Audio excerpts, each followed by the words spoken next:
जब मैंने ये मापदंड की आपकी बात की तो मैंने कहा कि कोई भी कार्य तब तक अपराध नहीं है जब तक वह मानसिक दुराशय के साथ ना किया जाए, जब तक वह मानसिक दुराशय के साथ ना किया जाए।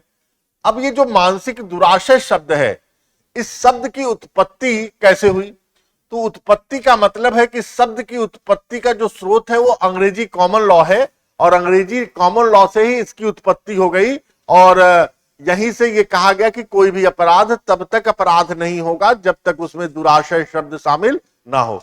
अर्थात अपराध के लिए मानसिक रूप से दुराशय होना, मानसिक रूप से किसी के बारे में गलत आशय रखना, वो शामिल है। उदाहरण के तौर पर मैंने कहा कि एक व्यक्ति है और वह बी से विद्वेष रखता है और उसकी ये इच्छा है कि वह बी की हत्या कर दे, उसकी इच्छा है कि वह बी की हत्या कर दे। मैंने आपसे बताया कि सिर्फ आशय रखना किसी भी प्रकार से अपराध को कारित होना संभव नहीं करता। Intention is not sufficient to cause a death, और इंटेंशन कहीं पर भी, आशय कहीं पर भी व्यक्ति को क्या कर रहा है, दंडित भी नहीं करता। कि अगर हम आपके बारे में दुर्भावना रखते हैं कि मैं आपको मार डालूं, तो ऐसी स्थिति में ऐसी दुर्भावना रखने के कारण हमें तो कोई दंड मिलेगा नहीं कि मिलेगा? मिलेगा नहीं। तब तक नहीं मिलेगा जब तक हम कोई कृत्य नहीं करते। अब ये देखता है कि जब आपने कोई कृत्य किया तो इस कृत्य करने में आपका आशय क्या बी को मारने का था या नहीं था? यह बड़ा इंपॉर्टेंट पहलू है। अर्थात जब आप किसी को मारने की इच्छा रखते हैं और उस इच्छा का आपको ये आशा है कि आपको ऐच्छिक परिणाम प्राप्त होगा, तो ऐसी स्थिति में इसी शब्द को कहा गया आशय।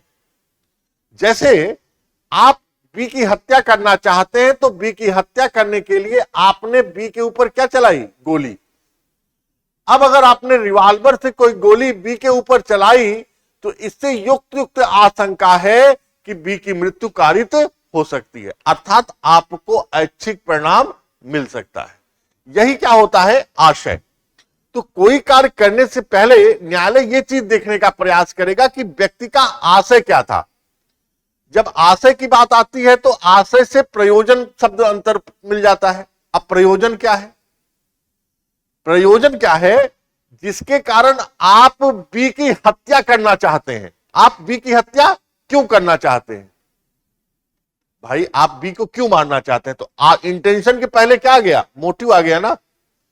Y you kill death, why you cause the death of B? तो बिकॉज ये जो टर्म है, इसी टर्म को कहते हैं प्रयोजन, जिसके कारण आप किसी व्यक्ति को मारने का प्रयास करते हैं, आशय रखते हैं। इसी को हमने क्या किया? प्रयोजन अर्थात मोटिव। अर्थात ऐच्छिक आशय जो होता है वो मोटिव के कारण प्राप्त होता है। तो पहले क्या होता है? मोटिव, और फिर क्या होता है? इंटेंशन।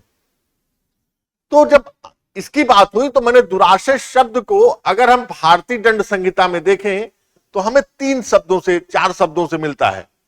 पहला जो शब्द मिलता है वो मिलता है आशय शब्द, दूसरा जो शब्द मिलता है वो मिलता है ज्ञान, तीसरा जो शब्द मिलता है वो मिलती है उपेक्षा, और चौथा जो शब्द मिलता है वो शब्द मिलता है असावधानी पूर्वक। असावधानी पूर्वक, कहीं कहीं पर उपेक्षा और असावधानी पूर्वक, जिसको कहते हैं रेकलेसनेस, ये शब्द एक दूसरे से मिले हुए प्रतीत होते हैं। लेकिन इंडियन पीनल कोड में देखिए, अगर आप इसका अंतर नहीं जानते तब भी आपका काम चल जाएगा, क्योंकि व्यवहारिक रूप से इसके ज्ञान की कोई आवश्यकता नहीं है। लेकिन अगर विधिक रूप से आप समझना चाहते हैं तो आपको इसके अंतर को समझना। उपेक्षा का मतलब क्या होता है? उपेक्षा का मतलब होता है कि आपको कोई कार्य करना है, ये कार्य को सही रूप से करना, ये आपका क्या है? कर्तव्य है, और आप अपने कर्तव्यों का सही रूप से पालन नहीं करते। तो ऐसी स्थिति में आपने क्या कर दिया? उपेक्षापूर्ण कार्य कर दिया। जैसे कोई डॉक्टर है और डॉक्टर जो है ए है और वो बी का क्या कर रहा है? ऑपरेशन कह रहा है। ऑपरेशन किसका करना है? लीवर का। क्या कोई भी ऑपरेशन करना है? अब डॉक्टर ने की किसी उपेक्षा के कारण, अक्सर ऑपरेशन जब डॉक्टर करे तो पूरी तरह से सही से करे। अब ये डॉक्टर की क्या है? कर्तव्य है कि वह बी नामक व्यक्ति का जो ऑपरेशन कर रहा है वो ऑपरेशन सही ढंग से करे। लेकिन यदि डॉक्टर के सही रूप से कार्य ना करने के कारण बी को किसी भी प्रकार की क्षति होती है, तो ऐसी स्थिति में यहां पर ए ने क्या किया, उपेक्षापूर्ण कार्य किया, अर्थात तो अपने कार्य करने में जो उसका कर्तव्य था वो कार्य करने में विफल रहा। तो ऐसी स्थिति में उसने क्या किया, उपेक्षापूर्ण कार्य कारित किया। फिर प्रश्न ये उठा कि असावधानी पूर्वक क्या है।